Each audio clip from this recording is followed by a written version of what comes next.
Alright, guys and gals, get ready to embark on the Hylian hustle. Playing The Legend of Zelda, Tears of the Kingdom. Let's get one thing straight. Rupees and diamonds in this game are as rare as sense of direction in the Lost Woods. You need rupees for many things like armor upgrades, materials, and more. But guess what's scarcer than a fair fight with a Lionel? Rupees, of course. Back in the good old days of Breath of the Wild, you'd trip over rupees every time you cut some grass. But alas, those times are but a distant memory now. So buckle up and get ready as I spill the beans on how you can line your pouch with money, money, money, money, money, money. What's up, YouTube? It's your go-to gaming sidekick, Kat, back in action and reporting for duty from KKJinxx Gaming. Gaming for fun. So, what's our game plan today, you ask? Well, we're going all in on the most glorious farm of them all, the Diamond Farm.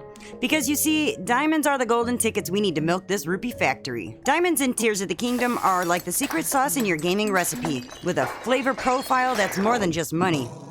Sure, you can beef up your weapon with them, but honestly, it's like putting a tuxedo on a cuckoo. It might look snazzy, but it won't change the clucking reality. Why, you ask? Well, these diamonds lack any fancy elemental spice and bring a modest 25 fuse attack power to the table. In fact, their real magic lies in their price tag when you decide to cash them in. Before we dive headfirst into the sea of wealth, let's take a moment to explore the multifaceted uses of diamonds beyond their lucrative potential. There's the essential role diamonds play in crafting those champion weapons. If you had the pleasure of wielding them in Breath of the Wild, you'll recall the joy of snagging one after conquering each divine beast. Now, in Tears of the Kingdom, it's like deja vu but with a twist. After assisting each region's sage, these beauties can be yours. And brace yourself for the cost, a whopping 3 diamonds each, because you know nothing says legendary weapon like a price tag that sparkles. But wait, there's more! There's another gem-worthy purpose for these diamonds, the dazzling luminescent miner's armor set. To reach its glorious level 4 upgrade, you'll be demanding a grand total of 9 diamonds. Let's be real here. Our hearts might just lean a bit more towards stacking up those rupees rather than obsessing over the luminescent miner's armor set. But what if I told you that you could have your cake and eat it too? Intrigued? Stick around to find out more. Now, let's unravel the intricate process of laying our hands on these elusive diamonds. Venturing into the realm of the slowest and most unpredictable option, we encounter the peculiar inhabitants near the lakeside stable in Faron, the enigmatic Dondons. These tranquil, ox-like beings are non-hostile, adding an air of mystery to the Hyrule landscape. Introduced to us during a quest exploring Princess Zelda's ability to ride and control these creatures, the mystery deepens when it comes to their dietary habits. Brace yourself for this revelation. Dondons munch on luminous stones and, in a rather fantastical twist, poop precious gems. Yes, you heard it right. Each Dondon has a belly capacity for 5 luminous stones at a time, and there happen to be 5 of these creatures in the vicinity of the lakeside stable. After feeding them their luminous stone diet, the wait begins. Approximately 20 real-time minutes pass before the magical gem-dropping moment unfolds. Patience is key. Now, let's talk strategy. There's a chance, not a guarantee, that among the gem offerings, a diamond might make an appearance. Be warned though, I had to repeat this process several times, parting ways with 25 luminous stones each time, before finally striking a diamond. It is a meticulous endeavor, but for optimal results, feed each Dondon 1 luminous stone at a time to avoid their peculiar circling behavior. On the flip side, there's the challenge of amassing sufficient luminous stones. Death Mountain generously flaunts luminous stone ore deposits glowing temptingly at night. However, the yield might not match the effort, and the odds of scoring a diamond appear slim. Adding to the complexity, upgrading the Radiant Armor set and the Awakening Armor set demands a staggering 225 luminous stones each. Yes, that's a considerable amount, a colossal amount in fact. In conclusion, it might be worth considering this aspect before lavishing all your luminous stones on these endearing gem-pooping creatures. Now, moving to the next method, reserved for those moments when you find yourself in a bit of a diamond-related bind. But the price tag is steep, and rupee farming is not on your agenda. After all, we're well aware that the diamond fetch a neat 500 rupees at your run-of-the-mill shops, right? Enter Goron City, home to an outdoor store that, for some reason, thinks it's perfectly acceptable to charge a whopping 1,000 rupees for a diamond. 1 star from me. Do not recommend. Alright, time to check out another way to snag those diamonds, hitting up open world chests and shrine chests. But, fair warning, it's not a diamond extravaganza. According to the Tears of the Kingdom interactive map from Zelda Dungeons, there are just 4 open world chest packing diamonds, and they're not exactly a walk in the park to find. On the flip side, Polygon.com's got our back. confirming at least 10 shrines with diamond-loaded chests. Links to those gems, pun intended, are in the description, just in case you want to dive deeper. Now, onto a method that feels like second nature to many Breath of the Wild enthusiasts, the classic rare ore deposit hunt.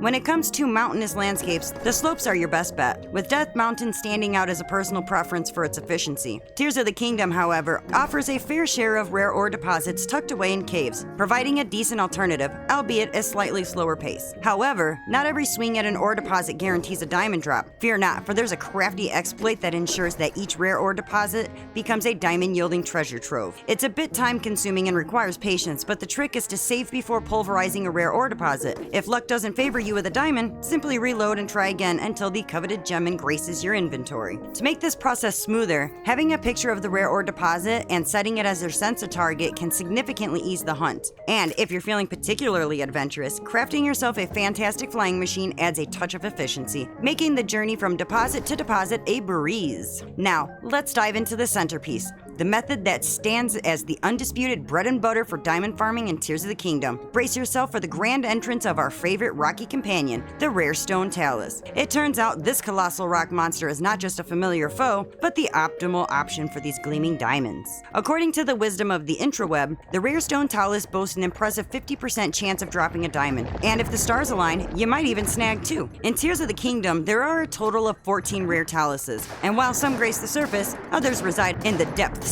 The best strategy for unearthing these rock behemoths is, once again, the trusty Zelda Dungeon interactive map, your one-stop shop for all your location finding needs. You'll find a link for it down in the description below. The surface-dwelling rare stone taluses are relatively easier to confront, lacking the gloom effect and generously dropping multiple precious gems, including diamonds. Their subterranean counterparts, found in the depths, share the same propensity for the diamond and gem drops, but also bring crystallized charges into the mix. Be forewarned, though, these subterranean encounters may come with their fair share of challenges, such as proximity to other enemy camps and, of course, the aforementioned gloom effect, which can desaturate your hearts, making it more challenging to recover. I recommend bringing Sundyline meals or elixirs to replenish those grayed out hearts and keep yourself in peak condition during these encounters.